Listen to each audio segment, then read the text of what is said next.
Hey y'all, it's your girl Ava here. Welcome back to another video.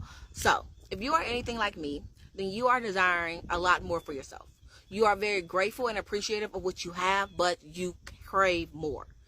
You know, whether that is you want to be married, you want to have kids, you want to level up in your career, you want to have a career, whatever it is, you just know that there's better out there for yourself and you want it. And I am the exact same way, which is why I decided to come out here in the country in the first place, was to seek clarity. Now, while I've been out here, I have learned so much about myself. And that is exactly what I'm going to share with you in today's video. Number one, the lessons that I have learned about myself. Number two, my upgraded mindset, because y'all, when I say your girl is growing, she is growing mentally. And number three, the hurdles that have been holding me back that honestly I wasn't even aware of, and you might not either. So with that being said, in the comments down below, let me know how you're feeling. I'm feeling happy. I'm excited. I'm motivated. I'm ready for my future. I'm a bit nervous because I've learned so much about myself that I'm like, oh my God, this is about to be crazy. But I'm still excited. So let's go on to number one. Being the sexiest or the richest person in poverty is not a flex. Driving the nicest car back to the hood is not impressive. I have never desired to be the sexiest woman driving the best car in the hood.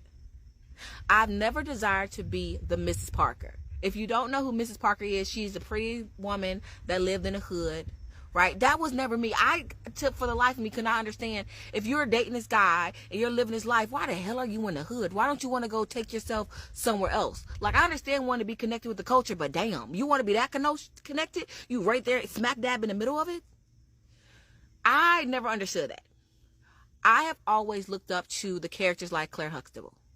That has always been my, oh my God, if I'm going to be like anybody, I want to be like Claire Huxtable. I want to meet a man that has a successful job. He can have an average job as long as he's successful at it.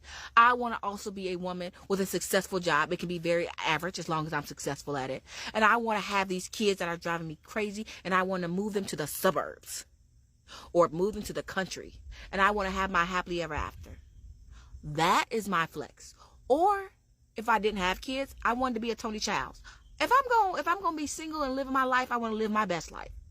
But I've never desired to be a Mrs. Parker. I've never desired to be that girl that's flexing in the hood. That's just not me. And I personally don't think it's cute. And I feel like that a lot of times, how this goes into a lesson. Who you are around, the circle you are around, reflects your future. And I know I've said that. I know we all said that.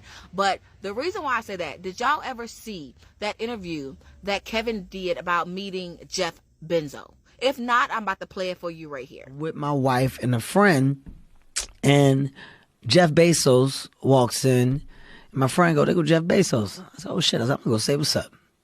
I said, that's a motherfucker, I would love to pick his brain. That's an interesting individual. No, don't do that. What do you mean don't do that? Who said don't do that? My friend. No, don't do that. Why? What are you talking about? Why you gonna do that, Kev? It's a room full of people. Don't look like the dude that's thirsty. Thirsty for what? For fucking information, dick face? we got into like a little fucking spat. For what? For fucking information? I want to fucking say, hey, I want to see my face. I want to ask him some questions. I ain't gonna see this man no more. I don't know him. Y'all, I absolutely love that clip. There were so many gems that I took away from it, especially when I'm reflecting on my own life.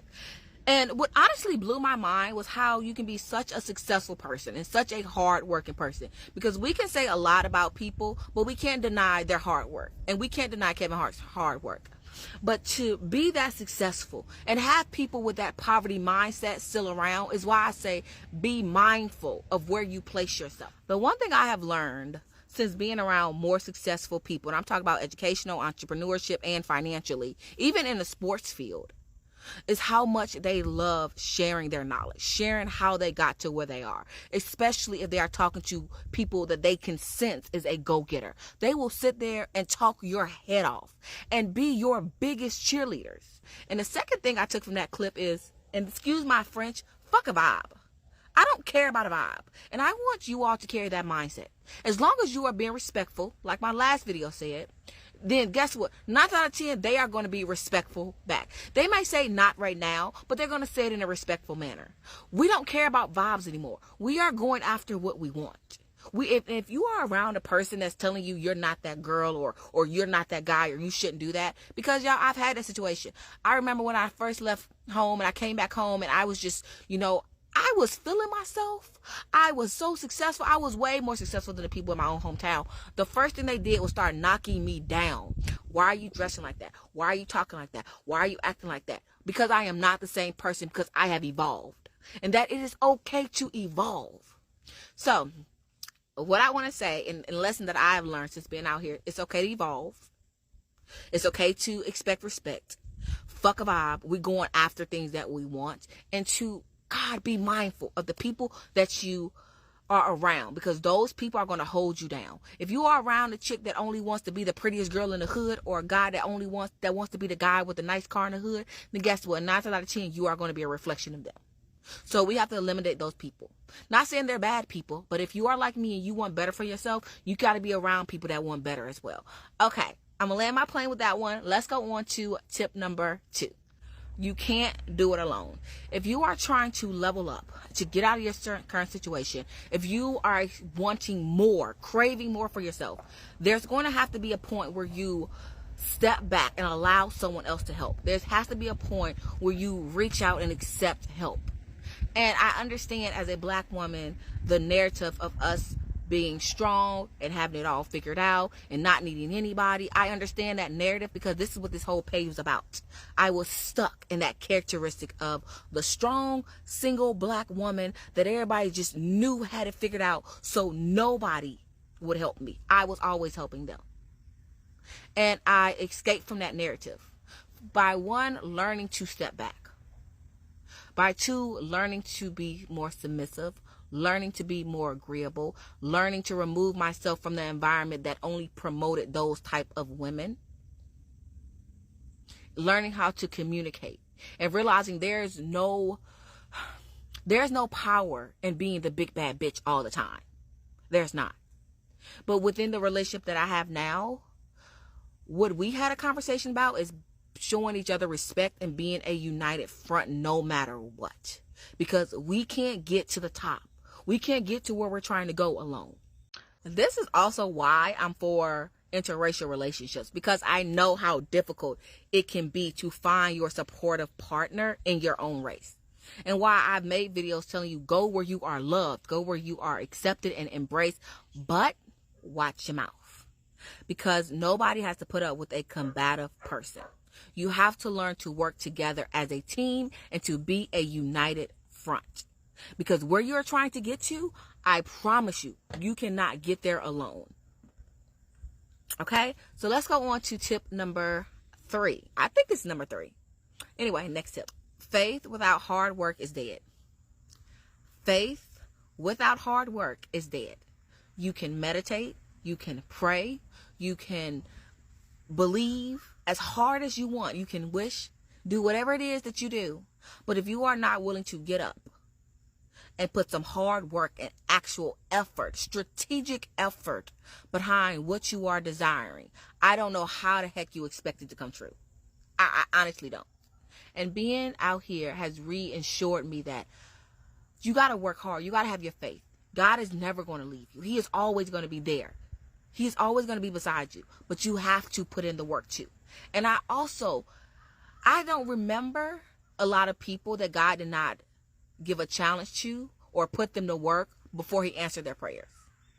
I remember a lot of people who didn't pray for nothing and God still put them to work.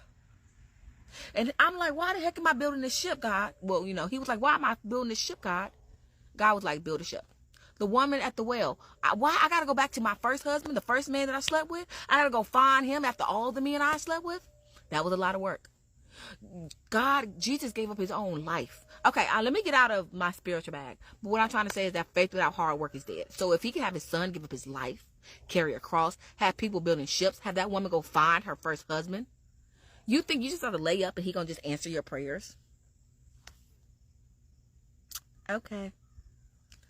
So you can go where you are loved. You can go where you are accepted. You can do all of that stuff. But if you are expecting to go there and just receive your blessings just because, let me know how well that's working out for you. Okay? So that was the next thing I wanted to tell you. Faith without work is dead. Put in the hard work, and I can pretty much guarantee you, because I am a living testimony. I work really, really hard, and every single day I am receiving a blessing that I may have asked for months ago, a year ago, but I'm receiving it now. So he didn't forget.